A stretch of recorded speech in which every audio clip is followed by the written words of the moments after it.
그리고 요거 같은 경우에는 트럼프 대통령이 초기 이제 무역 협상 대상국에 대해서 언급을 한 부분인데 한국이나 일본 등 우방 국가뿐만 아니라 피지, 레소토 같은 소규모 경제국까지 같이 포함을 해서 한 20 개국 정도 선정을 했다라는 블룸버그 통신 보도가 나오게 됐습니다. 그래서 보도에 따르면 백악관은 이들 국가와랑 협상을 좀 통해서 다른 나라들과 신속한 무역 합의를 위한 모델을 구축하겠다라고 이야기를 했고요. 우선 협상 대상 그럼 20 개국에 어떤 나라가 들어가 있느냐라고 본다면 한국, 일본, 베트남, 영국 이건 이미 체결을 했고요. 인도, 호주, 아르헨티나, 캄보디아, 에콰도르, 인도네시아 등등 이렇게 20 국가가 포함이 좀 되어 있고요. 되게 작은 나라 마다가스카르, 피지, 레소토, 모리셔스 요런 나라도 같이 포함이 되어 있는 것으로 확인이 됐습니다. 그래서 우방국도 포함이 되어 있고 플러스로 뭐가 있냐면 비교적으로 무역량이 좀 상대적으로 적은 국가들 앞서서 제가 말씀드렸던 피지, 레소토 뭐 요런 국가들까지 같이 포함을 시켜서 요 20개 국가들은 "내가 굉장히 빠르게 협상을 진행해서 진행을 하겠다."라는 이야기를 내놨다라고 보시면 될 것 같습니다. 중국은 명단에 들어 있긴 했습니다만 별도 트랙으로 분류가 되어 있다라는 게 특징이었고요. 미국과 중국은 이제 협상을 시작했기 때문에 공동 성명은 현지 시간 기준으로 12 일에 발표가 될 예정입니다. 그래서 블룸버그 통신 기사를 좀 보면요.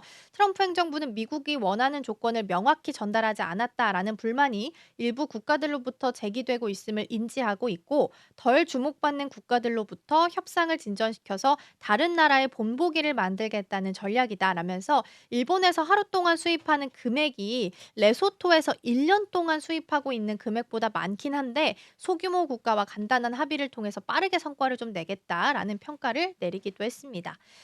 더불어서 이제 USTR 그러니까 무역 미국 대표부 같은 경우에는 "동남아 지역을 우선시하고 있다. 그리고 우리가 큰 무역 적자를 안고 있는 곳 중에 하나다."라고 이야기를 하게 됐고 베트남과는 실질적인 협상이 진행 중이고 말레이시아는 지난달부터 그리고 캄보디아 같은 경우에는 다음 주부터 협상이 진행될 예정이다라고 이야기하기도 했습니다.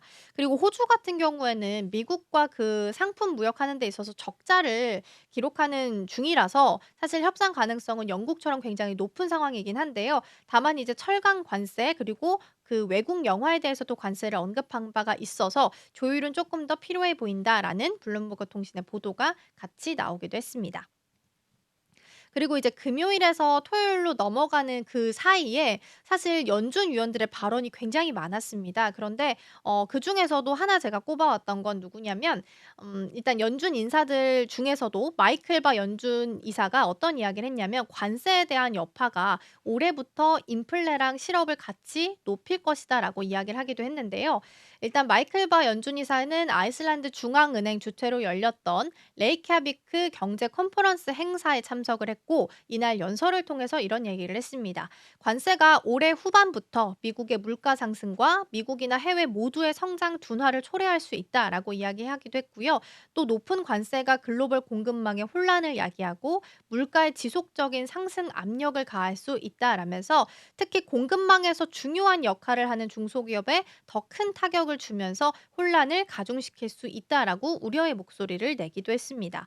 그리고 최근 관세 인상이나 규모, 범위 이런 것들이 전례 없는 일이기 때문에 최종적으로 어떤 형태로 마무리가 될지 아무도 예상하지 못한다. 이게 사실상 가장 큰 우려 중에 하나다라는 코멘트를 주기도 했습니다. 그래서 앞서 역사가 없기 때문에 앞으로 벌어질 일에 대해서 예측하기가 좀 어렵고 높은 관세로 인해서 뭐 이러이러한 일이 벌어지겠지만 그 영향이 어느 정도까지 시장에 미칠지는 알 수 없다라는 이야기로 해석을 할 수 있을 것 같습니다.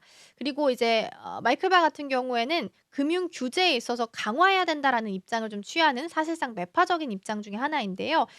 일단 지난 2월 말에 부의장직을 사임한 바가 있고요. 이후에도 지금 FOMC 표결권을 가진 연준 이사로는 계속 활동을 하고 있는 상황입니다.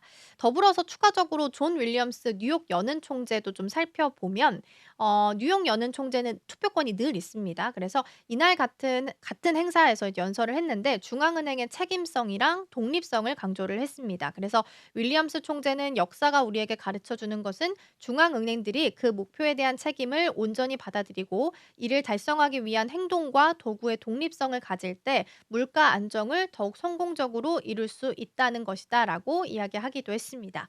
그리고 리치먼드 연은의 토마스 바킨 총재 같은 경우에는 기업들의 관세 비용 상승을 상쇄하기 위해서는 제품 가격을 인상시킬 수 있는데 그것만으로는 해결하기 어려울 수도 있다라는 이야기를 했고요. 소매업체들로부터 들리는 바로는 소비자들이 거의 한계에 도달했다라고 하면서 소비자에 대한 비용 전가가 생각만큼은 쉽지 않다라는 이야기를 내놓기도 했습니다.